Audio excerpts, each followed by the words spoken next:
आधुनिक समय में भूत प्रेत अंधविश्वास के प्रतीक के रूप में देखे जाते हैं, पर कुछ लोग ऐसे भी हैं जो भूत प्रेतों के अस्तित्व को नकार नहीं सकते। कुछ लोग पढ़े लिखे जिन्हें भूत प्रेत पर पूरा विश्वास होता है, वे भी इन आत्माओं के अस्तित्व को नकार जाते हैं, क्योंकि उनको पता है कि अगर वे किसी से इन बातों का जिक्र किए तो सामने वाला भी, चाहे भले इन बातों को मानता हो, पर वह यही बोलेगा। पढ़े लिखे होने के बाद भी आप ये कैसी बातें कर रहे हैं? और इस प्रश्न का उत्तर देने और लोगों के सामने अपने को गंवारू समझे जाने से बचने के लिए लोग इन बातों का जिक्र करने से बचते हैं। मैं आज यहाँ 2 वृत्तांत का वर्णन करूँगा, जिसको सुनने पढ़ने के बाद आपको क्या लगता है अवश्य बताएं। खैर, मैं भी तो भूत प्रेत को नहीं मानता, पर कभी कभी कुछ ऐसी घटनाएं घट जाती हैं कि भूत प्रेत के अस्तित्व को नकारना बनावटी लगता है। बात कोई 15 से 16 साल पहले की है। मैं जिस जगह पर काम करता था वहीं पास में एक फ्लैट किराए पर लिया था। इस फ्लैट में मैं अकेले रहता था, हाँ, पर कभी कभी कोई मित्र संबंधी आदि भी आते रहते थे। इस फ्लैट में एक बड़ा सा हॉल था और इसी हॉल से संबंध एक बाथरूम और रसोई घर। एक छोटे से परिवार के लिए यह फ्लैट बहुत ही अच्छा था और सबसे खास बात इस फ्लैट की यह थी कि यह पूरी तरह से खुला खुला था। मैं आपको बता दूं कि इस फ्लैट का हॉल बहुत बड़ा था और इसके पिछले छोर पर शीशे जड़ित दरवाजे लगे थे, जिसे आप आसानी से खोल सकते थे। पर मैं इस हॉल के पिछले भाग को बहुत कम ही खोलता था, क्योंकि कभी कभी भूलवश अगर यह खुला रह गया तो बंदर आदि आसानी से घर में आ जाते थे और बहुत सारा सामान इधर उधर कर देते हैं। आप सोच रहे होंगे कि बंदर आदि कहाँ से आते होंगे, तो मैं आप लोगों को बताना भूल गया कि यह हमारी बिल्डिंग एकदम से एक सुनसान किनारे पर थी और इसके अगल बगल में बहुत सारे पेड़ पौधे, जंगली झाड़ियाँ आदि थीं। अपने फ्लैट में से नीचे झांकने पर सांप आदि जानवरों के दर्शन आम बात थी। एक दिन शाम के समय मेरे गांव का ही एक लड़का, जो उसी शहर में किसी दूसरी कंपनी में काम करता था, मुझसे मिलने आया।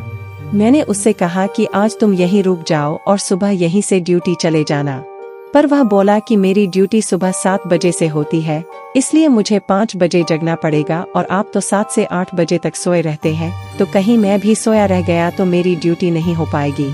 इस पर मैंने कहा कि कोई बात नहीं, एक काम करते हैं, 4 बजे सुबह का अलार्म लगा देते हैं और तू जल्दी से जगकर अपने लिए टिफिन भी बना लेना, पर हाँ एक काम करना, मुझे मत जगाना। इसके बाद वह रहने को तैयार हो गया। रात को खा पी कर लगभग 11:30 तक हम लोग सो गए। हम दोनों हाल में ही सोए थे। मैं खाट पर सोया था और वह लड़का लगभग मेरे से 2 मीटर की दूरी पर चटाई बिछाकर नीचे ही सोया था। एक बात और, रात को सोते समय भी मैं हाल में 0 वाट का बल्ब जलाकर रखता था। अचानक लगभग रात के 2 बजे मेरी नींद खुली। यहाँ मैं आप लोगों को बता दूं कि वास्तव में मेरी नींद खुल गई थी, पर मैं लेटे लेटे ही मेरी नज़र किचन के दरवाजे की ओर चली गई। मैं क्या देखता हूँ कि एक व्यक्ति किचन का दरवाजा खोलकर अंदर गया और मैं कुछ बोलूँ उससे पहले ही फिर से किचन का दरवाजा धीरे धीरे बंद हो गया। मुझे इसमें कोई हैरानी नहीं हुई, क्योंकि मुझे पता था कि गाँव वाला लड़का ड्यूटी के लिए लेट न हो इस चक्कर में जल्दी जग गया होगा। बिना गाँव वाले बच्चे की ओर देखे ही ये सब बातें मेरे दिमाग में उठ रही थीं। पर अरे यह क्या, फिर से अचानक किचन का दरवाजा खुला और उसमें से एक आदमी निकलकर बाथरूम में घुसा और फिर से बाथरूम का दरवाजा बंद हो गया। अब तो मुझे थोड़ा गुस्सा भी आया, और चूंकि वह गांव का लड़का रिश्ते में मेरा लड़का लगता है, इसलिए मैंने घड़ी देखी और उसके बिस्तर की ओर देखकर गाली देते हुए बोला कि बेटे अभी तो 3 भी नहीं बजा है और तू जगकर खटपटर शुरू कर दिया। अरे यह क्या, इतना कहते ही अचानक मेरे दिमाग में यह बात आई कि मैं इसे क्यों बोल रहा हूँ, यह तो सोया है। अब तो मैं फटाक से खाट से उठा और दौड़कर उस बच्चे को जगाया। वह आंख मलते हुए उठा, पर मैं उसको कुछ बताए बिना सिर्फ इतना ही पूछा कि क्या तू 2 से 3 मिनट पहले जगा था, तो वह बोला नहीं, तो और वह फिर से सो गया। अब मेरे समझ में कुछ भी नहीं आ रहा था। मैंने हाल में लगे ट्यूब को भी जला दिया था। अब पूरे हाल में पूरा प्रकाश था और मेरी नजरें अब कभी बाथरूम के दरवाजे पर तो कभी किचन के दरवाजे पर थी, पर किचन और बाथरूम के दरवाजे अब पूरी तरह से बंद थे। अब मैं हिम्मत करके उठा और धीरे से जाकर बाथरूम का दरवाजा खोला। बाथरूम छोटा था और उसमें कोई नहीं दिखा। इसके बाद मैं किचन का दरवाजा खोला और उसमें भी लगे बल्ब को जला दिया, पर वहाँ भी कोई नहीं था। अब मैं क्या करूँ? नींद भी एकदम से उड़ चुकी थी। इस घटना का जिक्र मैंने किसी से नहीं किया। मुझे लगा यह मेरा वहम था और अगर किसी को बताऊंगा तो कोई मेरे रूम में भी शायद आने में डरने लगे। इस घटना को बीते लगभग 1 महीने हो गए थे और रात को फिर कभी मुझे ऐसा अनुभव नहीं हुआ। एक दिन मेरे गांव के 2 लोग हमारे पास आए।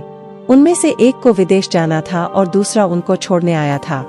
वे लोग रात को मेरे यहाँ ही रुके थे और उस रात मैं अपने एक रिश्तेदार से मिलने चला गया था और रात को वापस नहीं आया। सुबह सुबह जब मैं अपने रूम पर पहुंचा तो वे दोनों लोग तैयार होकर बैठे थे और मेरा ही इंतजार कर रहे थे। ऐसा लग रहा था कि वे बहुत ही डरे हुए और उदास हों। मेरे आते ही वे लोग बोल पड़े कि अब हम लोग जा रहे हैं। मैंने उन लोगों से पूछा कि फ्लाइट तो कल है, तो आज की रात आप लोग कहाँ ठहरेंगे? उनमें से एक ने बोला रोड पर सो लेंगे पर इस कमरे में नहीं। अरे अब अचानक मुझे 1 महीना पहले घटित घटना याद आ गई। मैंने सोचा तो क्या इन लोगों ने भी इस फ्लैट में किसी अजनबी आत्मा को देखा? मैंने उन लोगों से पूछा कि आखिर बात क्या हुई, तो उनमें से एक ने कहा कि रात को कोई व्यक्ति आकर मुझे जगाया और बोला कि कंपनी में चलते हैं। मेरा पर्स वहीं छूट गया है। फिर मैं थोड़ा डर गया और इसको भी जगा दिया। इसने भी उस व्यक्ति को देखा। वह देखने में एकदम सीधा साधा लग रहा था और शालीन भी। हम लोग एकदम डर गए थे क्योंकि हमें वह व्यक्ति इसके बाद किचन में जाता हुआ दिखाई दिया था और उसके बाद फिर कभी किचन से बाहर नहीं निकला और हम लोगों का डर के मारे बुरा हाल था। हम लोग रात भर बैठकर हनुमान का नाम जपते रहे और उस किचन के दरवाजे की ओर टकटकी लगाकर देखते रहे, पर सुबह हो गई है और वह आदमी अभी तक किचन से बाहर नहीं निकला है।